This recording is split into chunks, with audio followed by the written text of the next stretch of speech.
What's up, guys? It's Coolman Jr. 88, your independent source for wrestling, NASCAR, and music news. Here to bring you your SmackDown review for May 11th, 2012. At the end of this video, there are going to be some controversial statements made. And I kind of messed up a couple things when I was giving you the results. I kind of messed up on one. But like I said, there are going to be a couple controversial statements made, and I'm going to be calling out a few YouTubers in another video. But you will find out who I'll be calling out in this video, but I will be calling them out in another video. But you will find out the identity of those two individuals, or at least one of the individuals that I can pick off a hand. And it's not that I don't like them. I respect them for what they've done, and they've been a friend of this channel for many, many years now. For the entire 4 years of this channel's existence. But I don't like how he's giving into pressure.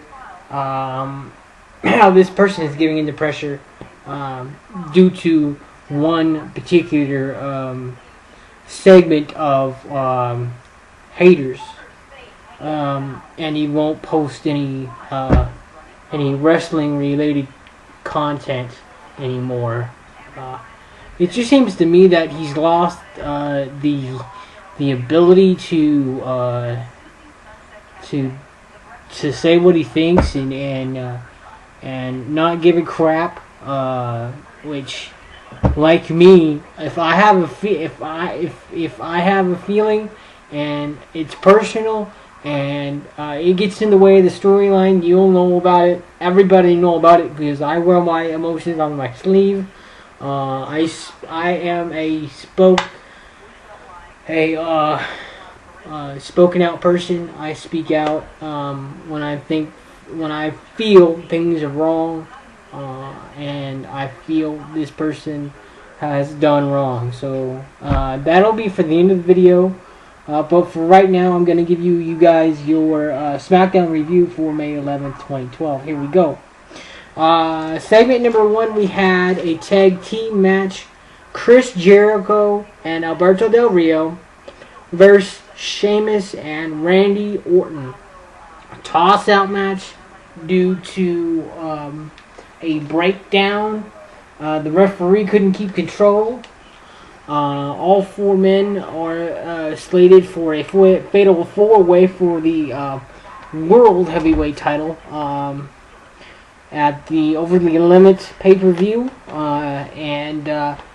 So all 4 men were involved in the tag team match. Like I said, Chris Jericho and Alberto Del Rio versus Sheamus and Randy Orton. And it broke down.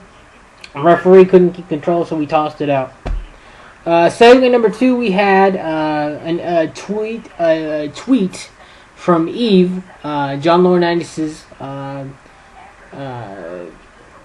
executive assistant, I guess, now instead of David Otunga.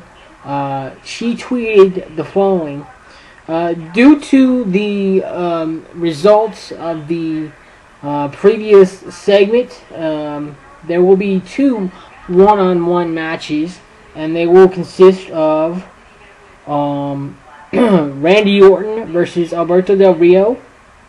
And then the second of the 2 one-on-one matches, Sheamus versus Chris Jericho.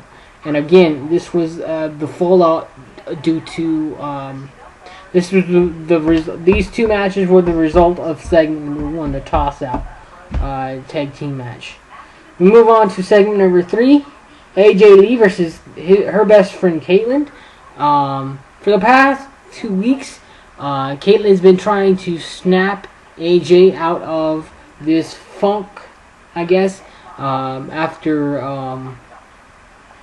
Daniel Bryan basically humiliated her and says he wishes she wasn't alive 3 or 4 weeks ago. Caitlyn's been trying to snap AJ out of this funk ever since, and for the past 2 weeks, AJ's been slapping Caitlyn around.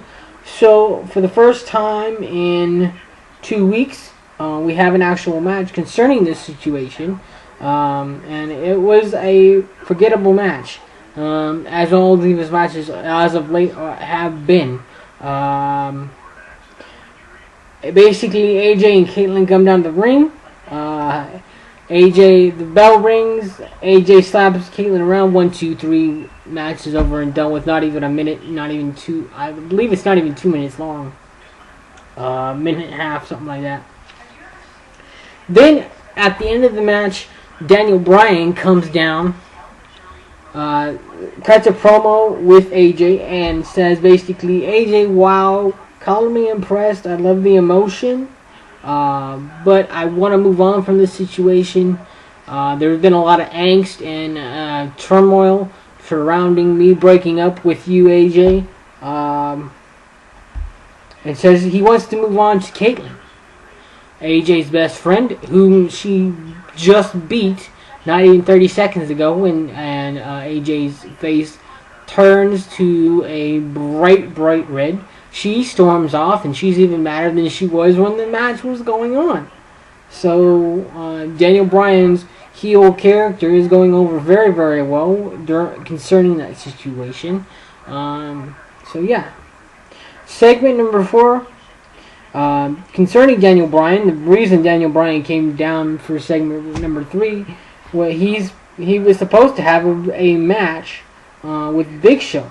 So Big Show comes down after the commercial break, and basically they have their match. And then a couple moves later, Daniel Bryan applies the yes lock, and before Big Show can do anything, who comes out of the crowd but John Laurinaitis, the executive vice president of talent relations, and the GM of both Raw and SmackDown.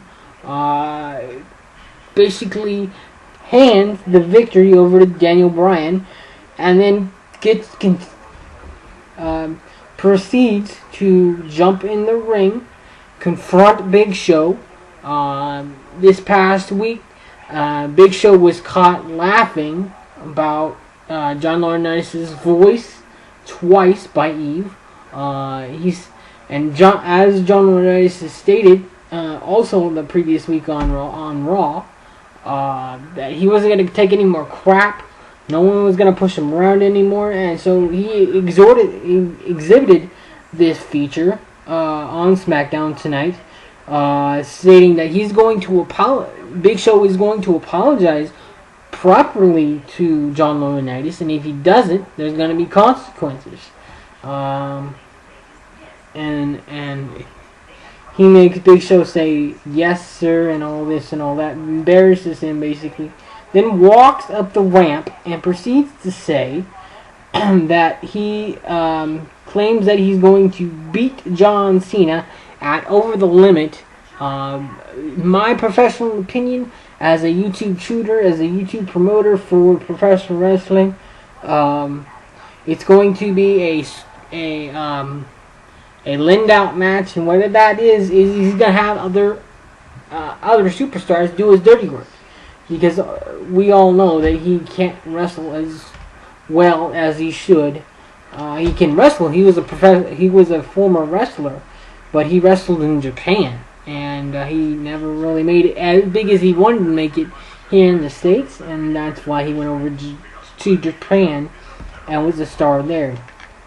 So this is going to be a lend-out match. John Laurinaitis is going to have a bunch of goons from the back, and then he's going to get the count 1, 2, 3. It's going to be here's my professional opinion: John Laurinaitis over John Cena at Over the Limit in 9 nights. So yeah, John Laurinaitis says he's going to beat John Cena in 9 nights at Over the Limit. Then we move on to segment number 5. Promo Heath Slater on Ryback.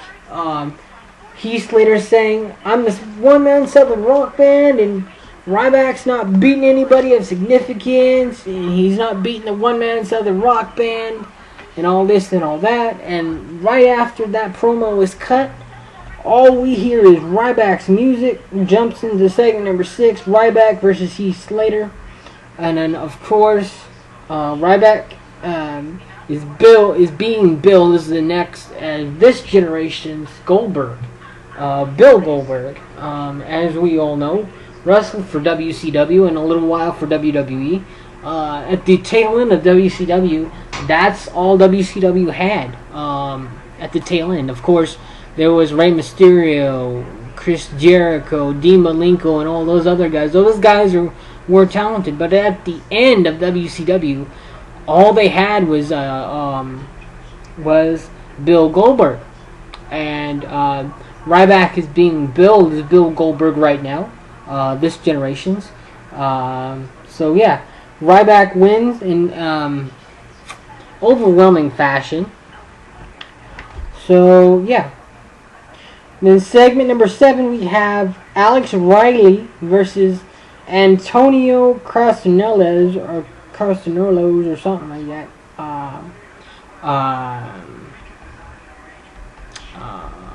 Who was it? Oksana's new boyfriend or whatever. Replaced Teddy Long with this Antonio Castanelos or something like that. So, I don't know too much about this Antonio Castanelos, but he beats Alex Riley convincingly. I don't know too much. He's had like 2 matches, and hopefully it works out for him. So, congratulations to Antonio Castanelos over Alex Riley in segment number 7. Then we had a promo for Worldwide Wish Day. The John Cena promo that we've all seen, where he quotes his opening statement, "Wishing is powerful stuff." He wrote an article for the Make-A-Wish Foundation, and they posted it in this month's issue of WWE Magazine, where he says wishing is powerful stuff, and he quotes the first wish that was ever granted by the Make-A-Wish Foundation. So yeah, that was that. Segment number 8 was the first of the 2 one-on-one matches. Randy Orton versus Alberto Del Rio. And it was a DQ match, thanks to Ricardo Rodriguez. Ricardo Rodriguez gets on the top rope and tries to jump Randy Orton. Randy Orton proceeds to give him the RKO. The match is tossed out because of interference, and yeah, so that's that. Then segment number 9, we have R-Truth versus Jack Swagger, basically. As we all know, Jack Swagger's been made to look like a bitch, made to look weak. We go from U.S. champ and World Heavyweight champ to a guy who jobbed, basically, in Jack Swagger. And surprisingly enough, the trend continues. He was given the Trouble in Paradise on the outside of the ring by Kofi Kingston. Then, I guess, tossed in the ring and counted 1, 2, 3. R-Truth is your winner for segment number 9 over Jack Swagger. They haven't looked good, Jack Swagger nor the show off.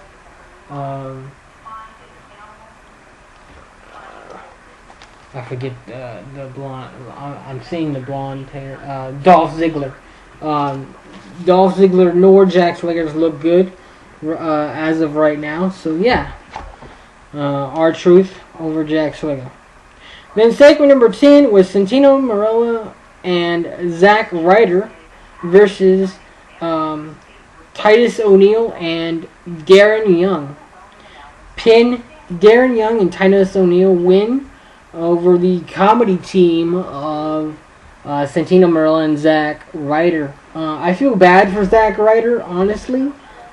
because they've taken they've taken this great possibility.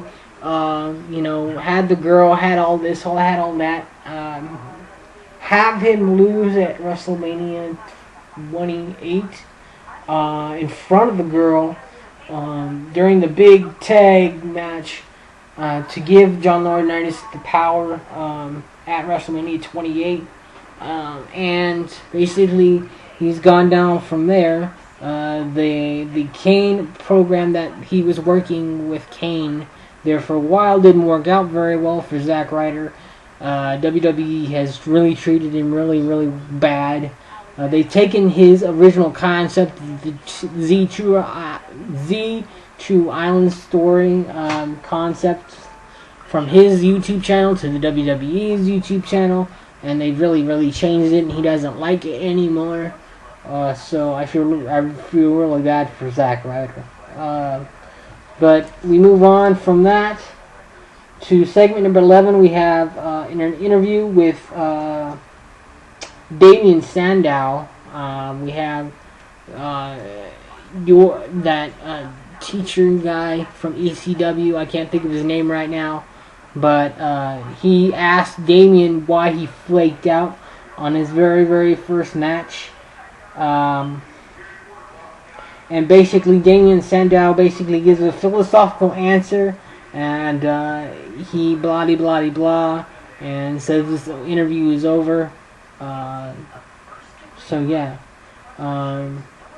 Segment number 12, we have Brodus Clay versus Hunico. Hunico and Camacho basically jumped Brodus Clay while Brodus Clay had his back turned. Brodus Clay did his impression of hulking up and basically beat Hunico within an inch of his life. So Ryback and Brodus Clay have not lost, I don't believe, yet in the WWE. That was a year or two. No loss guys, really powerful guys, made to look really powerful anyway.